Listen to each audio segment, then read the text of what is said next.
Bom dia, boa tarde, boa noite. Começando mais um episódio do Impacto na Encruzilhada, episódio número 133. No fim do dia, a boa e velha gestão.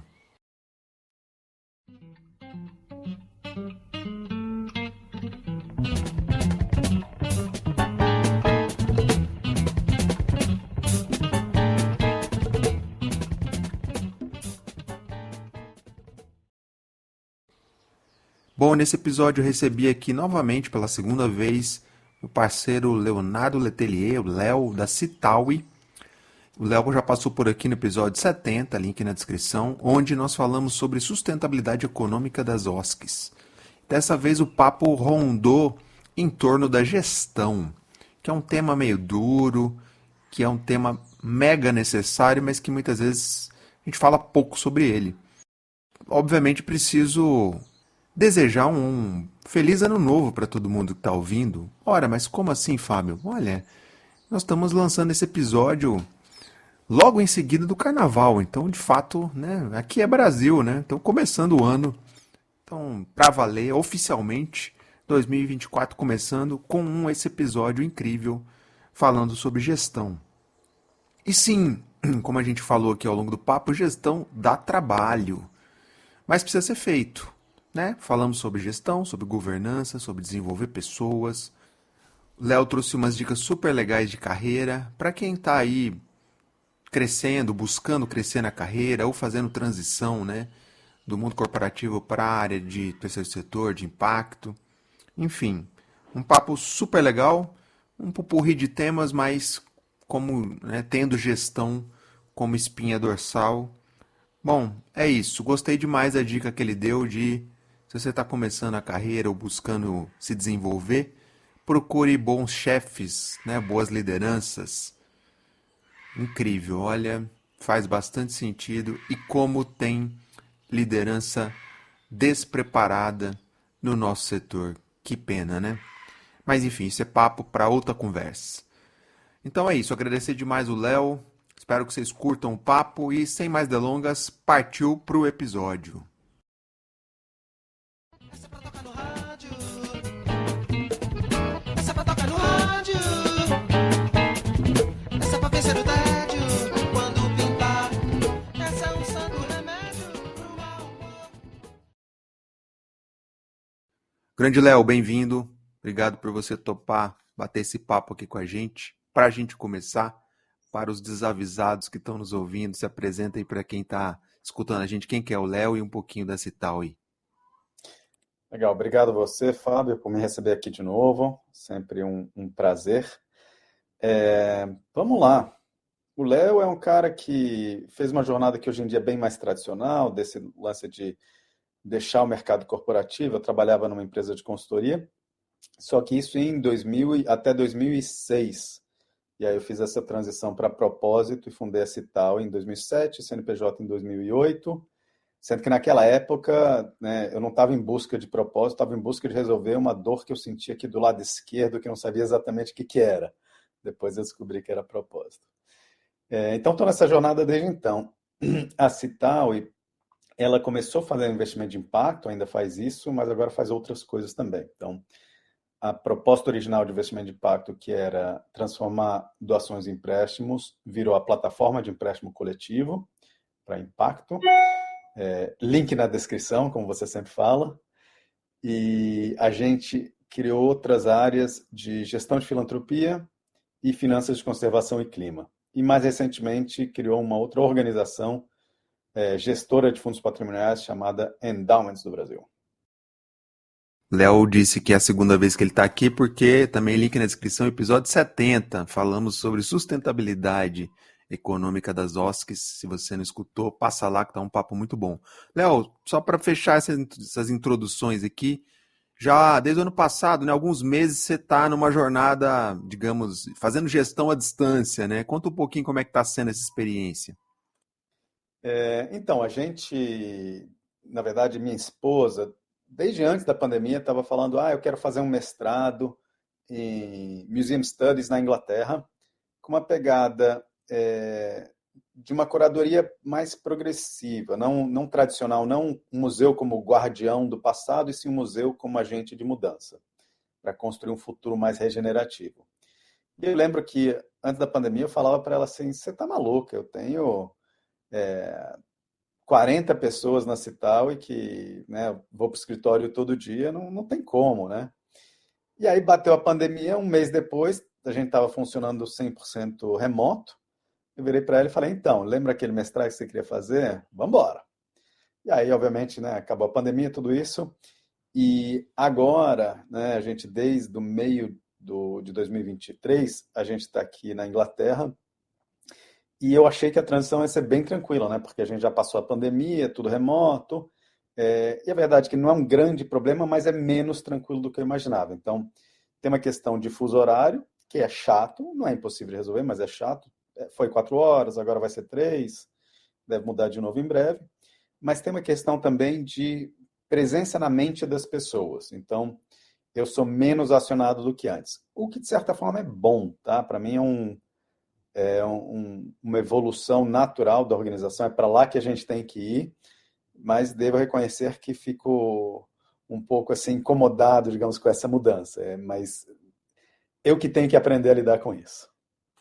Acho que você deu o gancho aqui para a gente entrar no tema aqui central nosso. A gente vai falar de gestão, mas a gente vai tocar em várias dimensões. Aí uma delas é a tal da dor do crescimento, que se fala muito. Você falou, você tal começou lá pequenininha, hoje tem um time gigante, você fazendo gestão à distância. Acho que um dos efeitos colaterais é um pouco esse, de o fundador se sentir um pouco mais distante da operação. Conta um pouco como é que você está enxergando esse aspecto das dores do crescimento da Citaui? Eu acho que depende do ponto de partida, né? Eu posso falar do meu caso, que eu sou o fundador, mas você tem pontos de partida diferentes possíveis. Então, tem gente que herda uma organização já montada, né, e entra como executivo, e cresce ela, obviamente, né? Tem gente que entra ou funda uma organização, digamos, já com recursos, que não é o nosso caso, e o meu caso, que eu fundei uma organização do zero, sem recursos, né? Como você falou, hoje tem 80 pessoas, então é um monstrinho, digamos assim. Esse crescimento, ele vem por fases, ele é meio espasmódico, tá? No começo, no nosso caso, eu acho que é bastante comum, a gente estava achando aí a embocadura de que a Cital ia fazer. Eu tinha uma ideia que eu achava genial, que era de transformar doações em empréstimos, mas demorou para deslanchar. Isso em 2006, 2007, isso é na época que estava nascendo o termo investimento de impacto. Então, a nossa área de investimento de impacto é uma das pioneiras no Brasil e uma das mais ativas em número de transações também. Mas isso, hoje, é fácil falar olhando para trás. No começo, cara, muito complexo. Aí veio a crise de 2008, né? Para os mais novos, né? Foi uma crise braba, então a gente tinha alguns grandes doadores alinhados que, né, dos 3, 2 deram para trás. E o grande pulo do gato, na verdade, foi eu botar todas as minhas fichas nisso. Porque eu estava colocando as minhas fichas na Cital, mas num outro modelo, num modelo que era misto de consultoria e tentar deslanchar o empréstimo, né? E a consultoria estava indo muito bem, obrigado. Na verdade, bem demais, ao ponto de que não dava tempo, não deixava tempo para a gente desenvolver a missão. Então, o pulo do gato foi isso. E aí, na hora que entramos de cabeça, as coisas começaram a se organizar, o mercado começou a operar assim por diante. Então, tem essa primeira fase aí de, entre aspas, crescimento. Então, nem sei se é crescimento, mas desenvolvimento, evolução, que é achar a embocadura. Achou, começa a crescer, e aí você começa a perceber todos os gargalos, os problemas, os desafios que não estavam visíveis no seu plano de negócio. E aí você começa a resolver eles devagarinho, um a um, vai indo, vai indo, vai indo. E a gente chegou à conclusão que o modelo só com empréstimo não parava de pé. E a gente tinha que criar uma segunda linha de negócio, se fosse um negócio, ou área operacional aqui na Cital. Nessa altura, a consultoria ainda operava. A consultoria operava bem pouco, muito esporadicamente, porque era uma coisa muito conveniente. Então, era muito fácil de fazer, ganhar o dinheiro para pagar as contas, mas roubar todo o tempo, né? Então, a gente criou uma área de gestão de filantropia, que foi muito bem, bombou na pandemia, foi muito importante, mas foi essa segunda perna do banquinho, né? E isso rodou durante um tempo e de novo veio mais uma fase, não vou chamar de crise, mas assim, ciclos, né? A gente tentou criar uma área de contratos de impacto social, que é um tema super interessante, né? Em inglês são Social Impact Bonds, não confundir com Social Bonds, né? Os CIBs são instrumentos de contratualização com o governo, e não funcionou. 2, 3 anos depois a gente fechou a área.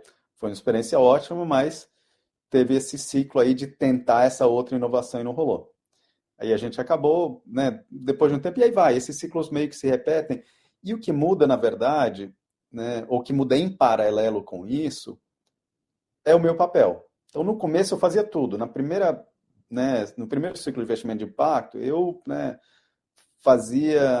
achava a organização, fazia o due diligence, né, achava o capital, tudo. E aí, conforme a gente foi crescendo, os ciclos foram passando, o meu papel foi mudando.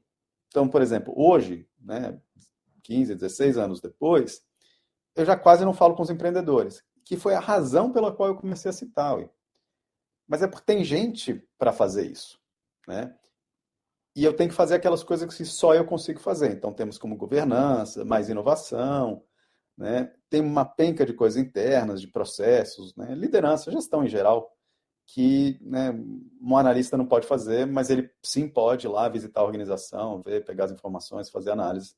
Então, a gente tem que estar, como líder, como gestor, a gente tem que estar tranquilo com essa evolução de papel, né? Que no meu caso eu venho desse mundo de gestão, então eu fiz MBA em Harvard, então, né, isso para mim sempre foi o esperado, né? O propósito é que é a grande novidade, mas eu consigo muito bem imaginar que alguém, por exemplo, um professor super focado em educação, que tem uma ideia, né, genial de como melhorar a educação pública no Brasil, ele cria uma organização para fazer aquilo, e se tiver muito sucesso, 5, 10 anos depois, ele está fazendo captação e, né, desenhando processo de avaliação de desempenho das pessoas dentro da organização. Pode fazer isso? Pode. Pode ser bom? Pode. Mas talvez é menos natural para alguém que entrou já com uma causa, né, um público-alvo específico. O meu público-alvo era, ou é o que a gente está chamando hoje de economia de impacto, né? Organizações sociais, negócio de impacto, mas o meu métier é gestão e finanças. Então, por sorte, eu estou tranquilo com essas evoluções que são exigidas do meu papel. Léo, já já a gente entra na governança, mas ainda nesse ponto olhando outras organizações que têm passado por esse crescimento também, a partir da tua experiência, você sente que muitas vezes o gestor ou fundador, enfim, as lideranças principais têm um certo apego, assim, se agarram nessa ideia inicial e tem dificuldade um pouco de deixar seguir, deixar fluir? Como é que você enxerga isso? Tem de tudo, né? O setor social é muito heterogêneo, né? E mais recentemente eu estava repensando essa visão, né? Quem se apega demais, você fala assim, pô, não quer deixar sair, não quer deixar fluir, crescer para outros lados. E isso, o meu julgamento, ele vinha de um lugar de crescer é bom, né? Mais é melhor. E, cara, a gente está aí num outro momento do mundo, né? Tem até conversas super interessantes sobre decrescimento, mas um lugar também onde dá para respeitar quem fala assim, cara, eu quero ficar desse tamanho, né? Não, eu quero fazer isso. Eu só tenho que tomar cuidado, né, para você não acabar limitando demais o impacto por escolhas pessoais. Eu acho que, né, na hora que a organização pede para ir para um lugar que é muito diferente de onde o líder principal, seja o fundador, seja o gestor principal quer ir, acho que é hora de fazer uma reflexão. Se for parecido, um pouquinho mais para cá, um pouquinho mais para lá, um pouquinho maior, um pouquinho menor, tudo bem, né? As pessoas vão ser mais felizes e vão trabalhar melhor fazendo aquilo que elas querem. Mas eu sou uma pessoa né, big is beautiful, né? Quanto maior, melhor. Eu fui criado assim, eu não consigo, apesar de intelectualmente entender, né, as chamadas pelo decrescimento, né? O mundo tem é limitado, dentro de mim, uma maquininha de inovação e crescimento. Essa puxoca de táxi, não fuge lá. Essa pro querido ouvinte do interior. Essa pra tocar no rádio, no rádio. Essa pra tocar no rádio. Muito legal. Bom, fazendo um parênteses aqui, esse é um debate muito interessante, que é a discussão de escala, enfim, que a gente não vai entrar a fundo aqui, mas é só para deixar marcado nesse ponto. E aí, Léo, vou pular para o ponto da governança, que é assim, você falou, pô, com o crescimento mudam-se as atribuições da liderança principal da organização. Uma hora você estava falando com os empreendedores e agora você tem que pensar em outras coisas que tá na tua mão. Se você não fizer, o analista não vai fazer. Só que essas coisas, em geral, dão menos tesão de fazer. Queria te ouvir em relação a isso, porque as pessoas enchem a boca para falar de governança, mas, cara, não é tão prazeroso assim lidar com isso, ou é? Cara, eu diria que para começo de conversa é muito trabalho. As pessoas subestimam o trabalho que dá fazer governança. Fazer governança bem feito deve dar 3 vezes a quantidade de trabalho. Eu acho que a gente faz ok, tá? Eu acho que a gente pode melhorar muito. Mas se bem feito, pode ser muito poderoso e serve como um guia, né? Então, juntar algumas histórias aqui. Tem essa conversa é solitário no topo, né? Então, o líder da organização não tem com quem falar, etc, etc. Ela tem boa dose de verdade aí. Você pode ter um time de liderança, que nem a gente tem, com quem você pode ter boas conversas, etc. Mas tem conversa também que não dá para ter nesse fórum maior. No nosso caso, assim, parte dessa solução, a gente criou uma diretoria mais colegiada, tá? Mas ainda assim, tem dilemas que são mais pessoais. E o conselho, de certa forma, ele pode servir para fazer essa interlocução, né?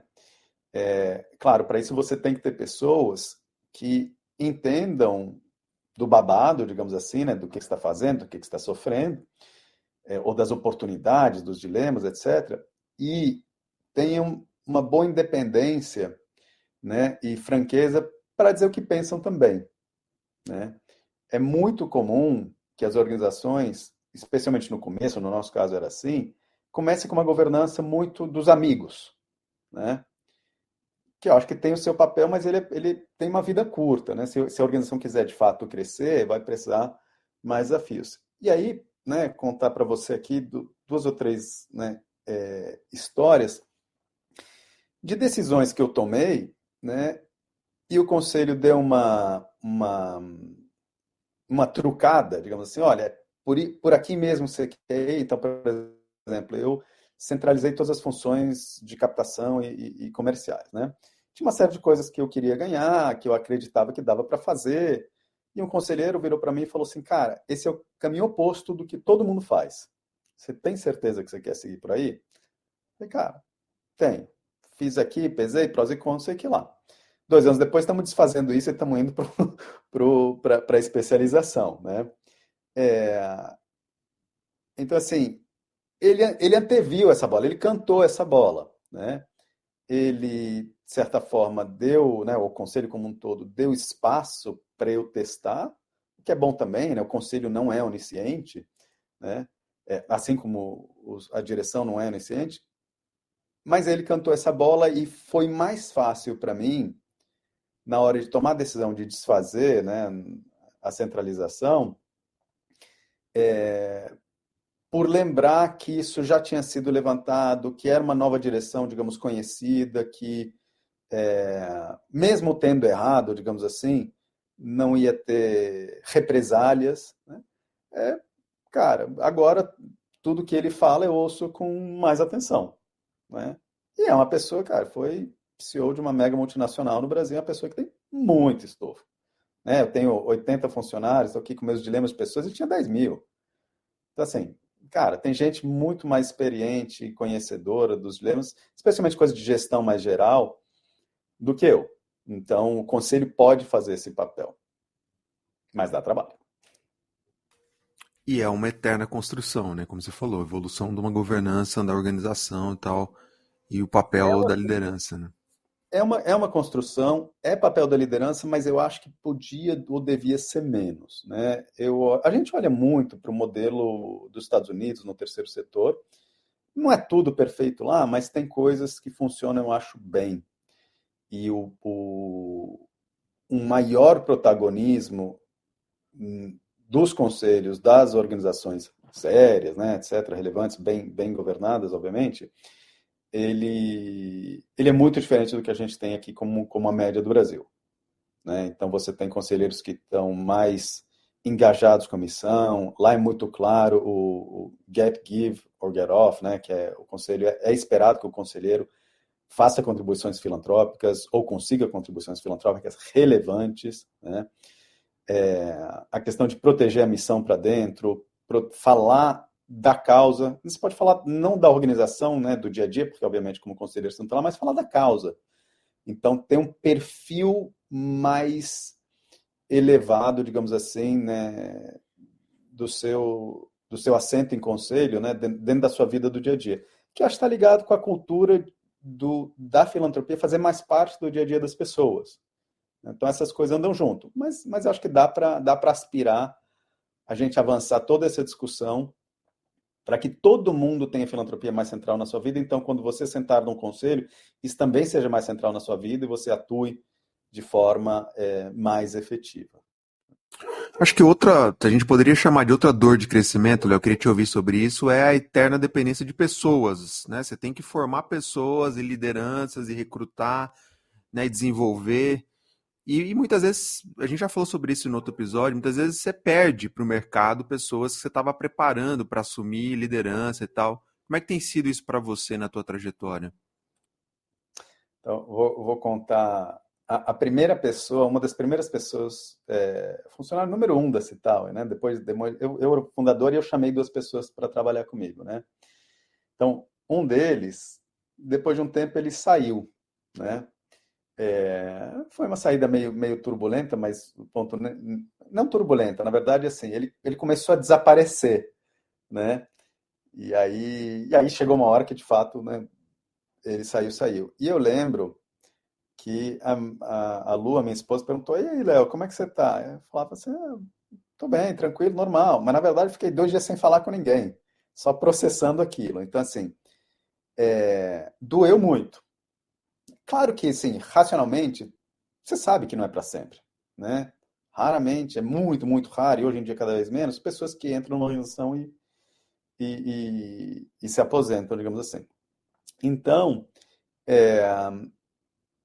aquela saída doeu, mas ao mesmo tempo me ajudou a processar de que isso faz parte, isso é natural. Quando você fala eterna dependência de pessoas, assim, cara, a vida é assim, para fazer qualquer coisa na sua vida, você precisa de pessoas, né? Se você quiser fazer alguma coisa organizada, você precisa engajar várias pessoas. E aí vai. Então, hoje em dia, quando alguém sai, mesmo que seja uma pessoa muito boa, não é que eu fico contente, mas eu fico curioso para saber quem é que vai substituir ela. Historicamente, sai uma pessoa boa e entra uma pessoa melhor, né? Melhor no sentido mais adequado para os desafios daquele momento da organização. Mas sim, né, você tem que estar né, treinando as pessoas, né, investindo, desenvolvendo, etc.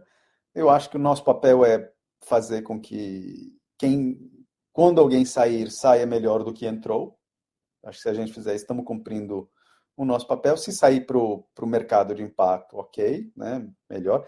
Tem jeitos melhores e piores de fazer isso, né? Tem gente que tira pessoas da sua organização e não avisa, tem gente que fala, olha, né, fulano está se candidatando, ou eu queria chamar alguém com esse perfil, né? O que você acha do Beltrano, que eu sei que é da sua organização, mas não sei em que estágio da carreira está ele, de repente é um bom momento para ele fazer essa troca, né?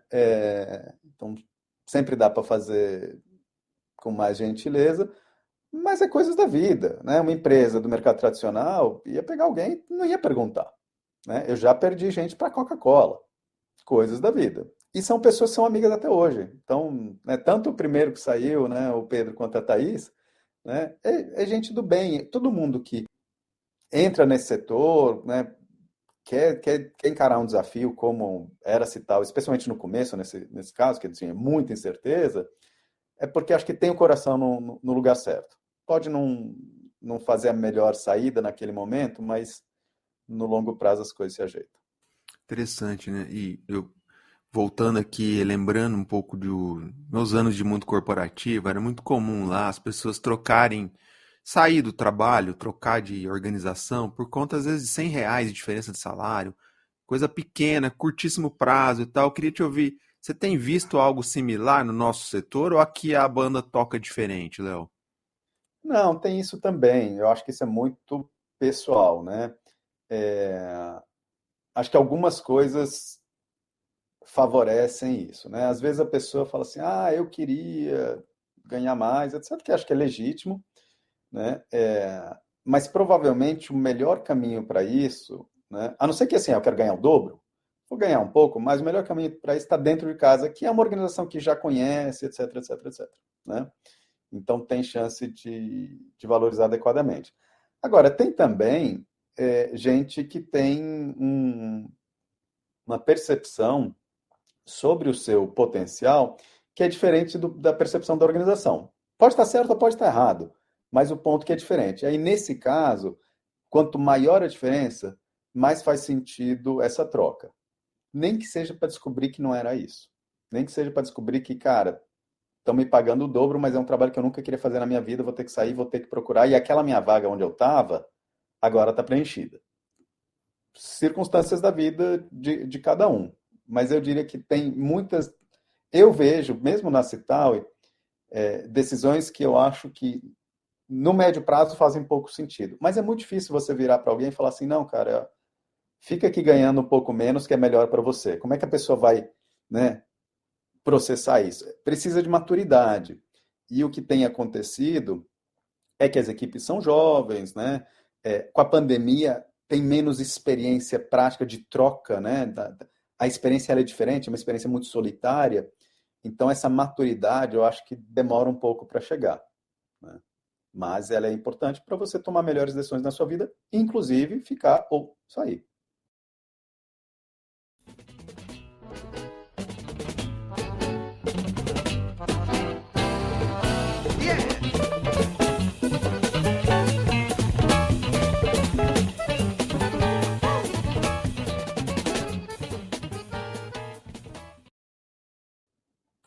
Léo, você falou no início que você é um defensor da gestão, né? Eu também sou, tá? E lá eu queria te ouvir em relação a como é que você vê a mudança da importância da gestão no nosso setor, lá atrás, no início da Cital e para hoje, esses tempos pós-pandêmicos. Você acha que a gente tem deixado a gestão um pouco de lado, assim, tem sido menos priorizada na nossa jornada de impacto?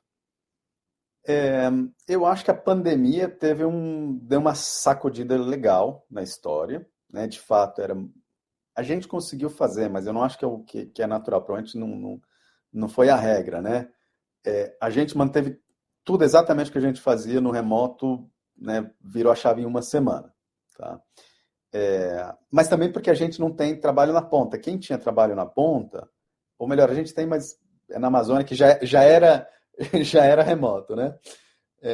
Mas quem tem trabalho na ponta mais diário, certamente sofreu mais e, cara, era crise. Aí é muito difícil você ter sangue frio e falar assim, calma, vamos andar por aqui, né?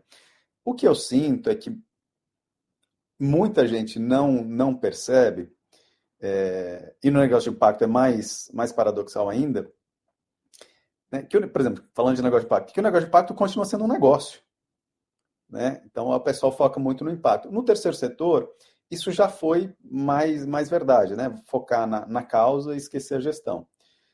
Hoje em dia, acho que é menos, o setor se profissionalizou bastante, né?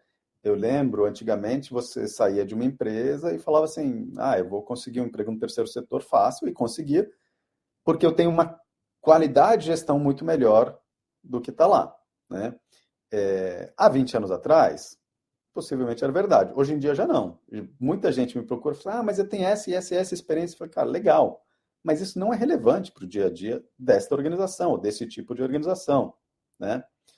Então, não sei se o pessoal corporativo ainda tem essa ilusão, né, de que vai fazer essa transição e vai ser fácil, mas o setor social já está mais preparado. Tá?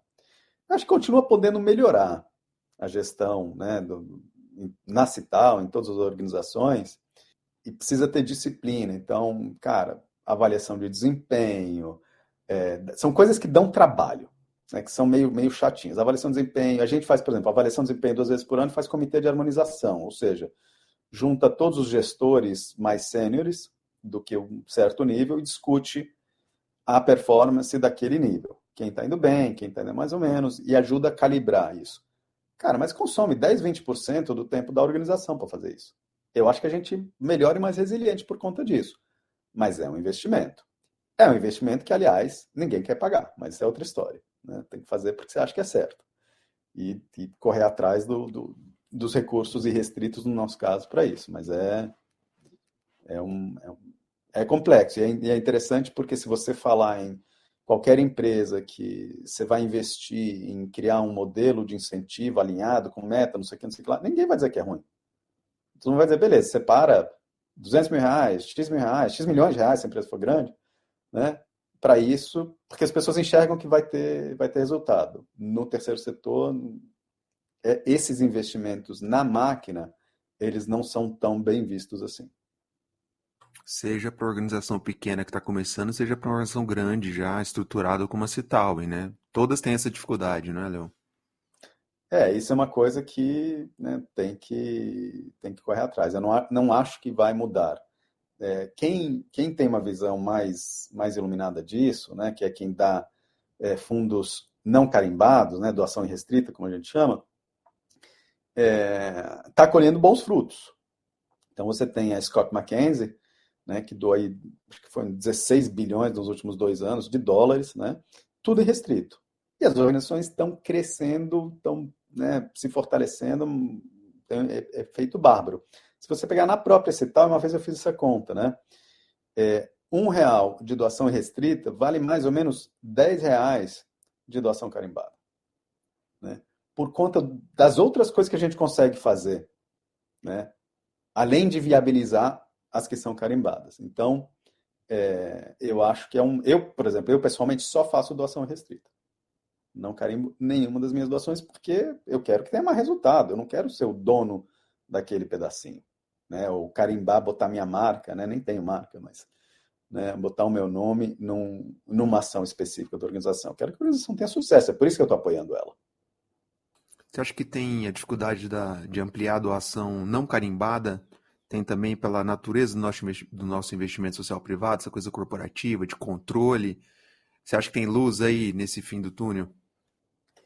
Acho difícil. Acho que o ponto de partida ele não ajuda, né? Porque você trouxe um aspecto, né? Que as corporações estão muito acostumadas né, em controle, medição, etc. Só que isso faz sentido dentro de casa, nas coisas que você controla. Nas coisas que você não controla, não faz. Por exemplo, quando você compra de um fornecedor, você quer o produto na qualidade tal, no prazo tal, né? E no volume, né? Mas você não fica perguntando para ele como é que ele gasta o dinheiro. Você delega para ele, de certa forma, confia nele, que ele vai fazer aquilo que é melhor para o negócio. E o que é melhor para o negócio é bom para você também, né?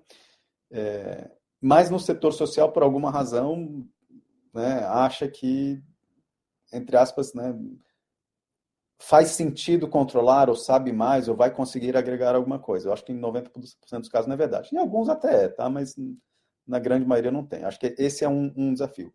O outro, né, de origem, é que as corporações, elas têm uma marca, elas têm uma razão de estar fazendo isso, né? Tem bem pouco do orçamento das corporações que tem mais uma pegada de responsabilidade social corporativa, né? Eu gosto, tem uma expressão interessante que é cidadania corporativa, né? Que é assim, é para fazer a sociedade funcionar bem. Isso até vai te beneficiar, mas você não está fazendo para te beneficiar. Então, cara, que nem um cidadão, né? Você está andando na rua, pô, de repente você vê um uma garrafa de plástico, de água, né, que caiu de alguém e tem um lixo do lado, você pega e coloca no lixo, né? Você não está ganhando nada, por isso você está sendo um bom cidadão, você está deixando a rua mais limpa para todo mundo e alguém vai fazer isso e quando você passar vai estar limpo também. Mas você não está falando assim, ah, não, eu vou botar essa aqui porque aí daqui a 3 meses alguém vai pegar. Então, ser cidadão, né, eu acho que é muito importante para a gente como pessoa física, mas ele está disponível para pessoas jurídicas também. Mas você tem que querer viver nesse mundo em sociedade onde nem tudo é para você. E as organizações, as corporações, como tem uma marca, tem essa dificuldade natural, né? Então, eu diria que o ponto de partida não ajuda. Dá sempre para a gente ser otimista, né? Mas eu diria que é mais fácil para family office, pessoas físicas, etc., fazerem isso do que para corporações.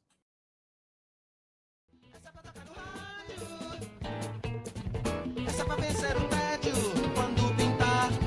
Essa é um santo remédio pro mau humor. Essa é pro chofer de táxi não cochilar. Essa é pro querido ouvinte do interior. Essa é pra tocar no rádio. Essa é pra tocar no rádio. Léo, voltando para a gente ir encaminhando para o final aqui, voltando ao nosso tema de gestão, né? Bom, fazer gestão do trabalho, né? A gente está falando sobre isso. E a minha pergunta para você é, para a galera que está chegando no setor, que está correndo atrás de buscar um lugar ao sol nesse setor, que dica você daria para essa pessoa se qualificar nessa agenda de gestão, ser uma boa gestora, por que caminho seguir? Olha, eu acho que tem diferença para quem, por exemplo, não tem experiência e está entrando, do que para alguém que tem uma experiência que já está no terceiro setor e está evoluindo, e para alguém que tem uma experiência mais longa no setor corporativo e está migrando. Então, eu diria que assim, para quem está no começo da jornada, procure bons chefes. Você pode fazer o curso que quiser, ele vai trazer conceitos, mas na hora de colocar na prática, ter o exemplo, ter alguém do lado, perto de você, que faz isso bem, ajuda. Não precisa ser o melhor chefe do mundo, não. Nem acho que tem isso. Mas, assim, alguém que está preocupado e que conversa e que é transparente. Fala assim, olha, estou tomando essa decisão, eu estou sugerindo da gente pegar esse caminho por causa disso. E te dá uma visibilidade maior de, né, como é que é o processo de tomada de decisão. Sejam decisões, entre aspas, de negócio, né, operacionais, vamos para cá, vamos para lá, vamos escolher esse parceiro ou aquele, ou decisões de gestão internas, né? Por que essa promoção faz sentido, não faz sentido, né? E tenha maturidade para ter conversas difíceis, né? Porque às vezes você vai falar, eu, né, acho que mereço ser promovido. E talvez você escute que não, né? Mas é melhor você ter essa conversa e ter isso com transparência com o gestor que te explica o ponto de vista dele, do que pegar um curso, um livro e falar assim, faça essas 6 coisas para ser promovido amanhã, né? Não que o curso não tenha valor, mas eu diria que o curso é contexto. O dia a dia é onde o bicho pega. Para quem está no meio da jornada, né, já está no setor social e está no meio da jornada, obviamente continua valendo o bom gestor, mas eu diria que o que vai fazer diferença é o entendimento, um entendimento profundo das engrenagens da sua posição. Então, o que eu quero dizer com isso? Se você é uma pessoa que cuida da parte financeira interna, contas a pagar, contas a receber, é contabilidade, é eficiência. Como é que você entrega o seu, né, o contas a pagar e receber, mais rápido, mais barato, em dia, com menos erro, né? Então, essas são as informações que você tem que procurar. Algumas delas podem estar em curso, outras vão estar em outras empresas, mesmo fora do seu setor, né? Então, estamos falando de ONG, pode ser empresa, que faz isso bem, né? Você pode... Cara, nada impede você pegar, mandar um e-mail para alguém, né? Hoje em dia, LinkedIn, talvez, né? E pedir para conversar sobre tal tema. As pessoas têm muita abertura se você for verdadeiro no seu propósito, né? Uma coisa que irrita muita gente, fala assim, vamos conversar sobre... queria conversar sobre a Cital, e na verdade a pessoa quer uma posição. Eu não tenho problema da pessoa querer posição, né? Mas é muito mais fácil a conversa para mim se começar assim, porque eu já, pô, então me dá o seu currículo, deixa eu ver que vaga tem aberta, não sei o quê. E assim, né, vou conversar sobre os desafios da Cital e com uma pessoa que eu nunca vi na vida, não vai ser, não é provável, não vai ser proveitosa a conversa, né? Então, eu diria isso, assim, especializar no seu foco, isso às vezes pode ser, cara, o mundo da filantropia ou às vezes o mundo da automação, robozinho para fazer as coisas mais rápidas, né? Para quem está migrando para o setor do mundo corporativo, especialmente com mais experiência, eu diria que precisa uma contextualização forte, né? É assim, cara, se você está olhando, eu posso ganhar um pouco menos, talvez seja metade, você está pronto para isso? Ou está pronto pelo menos para ter essa conversa, né? Aquela história, não, mas eu já fiz isso, isso, isso. Tá bom, mas isso é relevante? Então, eu diria que tem um pouco de sandálias da humildade aí, né? Mas mais do que isso, de contextualização, de olhar isso com olhar de aprendiz. Assim, eu não sei sobre esse setor. Sim, eu geri uma montadora que produzia 10 mil carros por dia, mas, cara, essa é uma ONG de educação, não é a mesma coisa. Não tem que achar que é, né? Algumas coisas são úteis? São. Os contatos, a experiência, etc. Mas um olhar aprendiz e uma expectativa aprendiz, eu acho que é a melhor forma de começar. Claro, tem gente que, putz, tem contato e vai, né, migrar de um setor e virar, sei lá, diretor executivo da fundação do amigo dele, né, ou da empresa dele, da empresa que ele trabalhava. Ok, não estou dizendo que isso não pode acontecer, mas estou pensando assim, mais, como você falou, para quem está procurando seu lugar ao sol, para quem não tem essas costas quentes, né, eu acho que esses caminhos podem ser úteis. Legal, Léo. Pô, e para a gente fechar, né, voltar no ponto que a gente iniciou, que é dores de crescimento da organização, essa coisa da escala, né? E o debate do decrescimento, acho que talvez valha esse paralelo porque a gente está falando em termos de carreira, que é, não necessariamente a pessoa precisa se tornar líder ou uma gestora, às vezes ela quer ficar a vida toda dela sendo uma analista e tá tudo certo. Mas se ela quiser crescer na carreira, ela vai precisar destravar esse monstro da gestão. Você enxerga dessa forma também, Léo? Enxergo, mas eu acho que o mais importante é consistência. Então, não dá para falar assim, eu não quero crescer, mas quero ser promovido e ter mega aumento de salário todo ano, né? Então, e a outra coisa que é importante as pessoas entenderem, isso ninguém fala, né? Mas é meio óbvio, que nem não tem espaço para todo mundo crescer. Então, tem um chefe, né, um supervisor, 5 analistas. Então, se a organização crescer, vai ter 2 supervisores, 3, mas não vai ter 5 e depois 25 e aí vai, né? Então, não só tem um espaço para quem quer, digamos, fazer um grupo de tarefas determinado e não outro, que em tese é mais bem visto pela sociedade, ou melhor remunerado, mas tem necessidade também. E eu acho que aí é um lugar onde pode entrar uma pegada do pessoal por exemplo, mais 50, né? E aí vai, que é uma pessoa que já fez esse processo, já cresceu, já, né, fez, aconteceu, está procurando é, é, é, outro tipo de carreira, outro tipo de compensação. Não é que ele não possa crescer, também pode, né? Mas se ele já passou por isso, né, já ticou aquela caixinha, de repente agora ele ou ela está mais tranquilo com isso, né? Então a gente tem várias pessoas na Cital e mais 50, e não por isso, mas eu acho que ter essa diversidade de pessoas também ajuda a você preencher todas as caixinhas que você tem. Porque, de novo, eu quero que a organização cresça e para isso eu preciso que as pessoas cresçam, mas também, né, não tem espaço para todo mundo, né, virar líder. Você não vai virar líder de quem, né? Tem que ter todos os níveis, todos os degraus da escadinha tem que estar cheios para a organização funcionar bem. Não adianta só o topo estar cheio e a base está vazia e vice-versa. E lembrar de outra obviedade, né, Léo, que é quando você se torna líder, tem efeitos colaterais, né? Assim, tem WhatsApp que vai chegar fora do horário, tem demandas que você vai precisar lidar, que para quem é analista, caiu a caneta naquele horário, em teoria a pessoa tá livre disso. Acho que também é um ponto que as pessoas não costumam falar, né, desse lado. O que eu também costumo trazer é que é mais fácil você ser promovido, né? E aí líder de não líder para líder, né? É uma promoção, se você já estiver atuando daquela forma. Porque a promoção, ela não é no melhor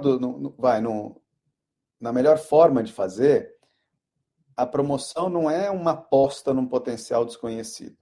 A promoção é reconhecimento de capacidade. Então você vai ter que trabalhar que nem um diretor para virar gerente, né? Você vai avançar? Não. Mas vai ser mais fácil e eu acho mais bem sucedido se você começar a fazer as coisas que o seu líder faz para que ele reconheça que você é capaz de fazer elas. Igual a ele, não, ele vai ter mais experiência, ela vai ter mais experiência, né? Mas assim, cara, já começa a trazer as perguntas certas, começa a trazer a resposta junto com pergunta, né? É uma fonte mais de solução do que de problema. Pô, é uma pessoa que vai ser notada e na hora de tomar decisões de avanço de carreira, certamente isso vai ajudar. Essa é pra sair de casa, pra trabalhar. Essa é pro rapaz da loja, transar melhor. Essa é pra depois do almoço, moço do bar. Essa é pra moça negosa, fazer amor. Essa é pra tocar no rádio. Essa é pra tocar no rádio. Muito bom, Léo. Cara, te agradecer e deixar um espaço aqui para o seu merchan final, divulgar o que você quiser aí. Então, no episódio 70, né, no outro que eu vim, eu já fiz o merchan da Citaui, então, da plataforma de empréstimo coletivo da Endowments do Brasil. Então, isso está feito, links na descrição. Eu queria trazer, na verdade, uma provocação, que é como é que a sociedade, como é que a gente enxerga o terceiro setor e como ele deveria ser. Então, tem aí, meu número preferido é por volta de 500 mil organizações sociais, né? Tem um desafio que tem muitas pequenininhas, algumas grandes e poucas médias, na minha opinião. E eu acho que as médias têm um potencial de impacto grande, né? Não estou dizendo que não tem que ter pequenas, eu acho que as pequenas que são flexíveis, que estão na ponta, que atuam lá, tem que continuar existindo. Mas esse gap de organizações médias, eu acho que ele prejudica o setor como um todo, porque são essas organizações que vão acabar tendo mais gestão, vão conseguir formar quadros, até para as outras organizações, né? Então, tem um efeito de dinamização do sistema importante. As grandes, elas normalmente já estão resolvidas, né? Internacionais ou grandes locais, né? De alguma forma ou outra, elas acharam esse lugar. Mas a gente precisa formar mais organizações médias, né? O meu merchan, digamos assim, em nome das organizações médias, é para que principalmente os doadores, né, a filantropia no Brasil, olhe para esse grupo e como fortalecer esse grupo. Não é o programa X, Y, Z dessas organizações. É esse conjunto de organizações. E aí, né, volta a pegar no tema da doação restrita, né? Se a gente acha que o Brasil e o setor vai estar melhor com um grupo maior de organizações médias e dinâmicas, né? Eu acho que a gente deveria investir nisso. Então, assim, como olhar o setor de uma outra lente, de uma lente mais macro e não só organização tal, organização qual. E eu assino embaixo, Léo, da tua fala. Bom, te agradecer demais, Léo. Na próxima vez você pede música, tá? A terceira, então, que a gente possa fazer em breve. Brigadão, viu? Maravilha, obrigado. Até a próxima. Obrigado aí para todo mundo que ouviu. Espero que tenha sido útil para a galera.